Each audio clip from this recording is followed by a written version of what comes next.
Você me engana, oh, me está madura. Onde está você agora?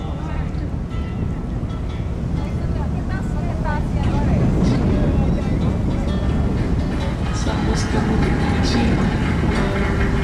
Eu ouvi a gravação da Sandra de Sá, tocava no rádio sempre, eu achava linda e pensava assim: no próximo show que eu fizer eu vou cantar essa música.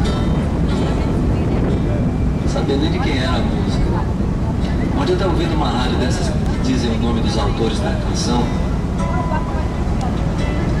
aí o cara falou assim: Samba de Sá, sozinho, de peninha.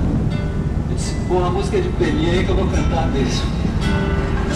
Forte Horas.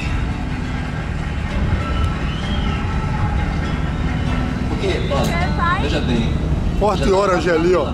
A gravação de Sandra. Aquele foi um forte que quando os holandeses invadiram aqui o Brasil, esse forte aí serviu para compor a resistência da força brasileira contra a invasão holandesa. Certo? E eu vi no rádio do carro a gravação dessa música com o Tim Maia. Aí eu desisti de cantar. E no entanto, estou aqui cantando ela. É porque eu desisti, mas eu não desisti. Que bom. Eu não estou cantando.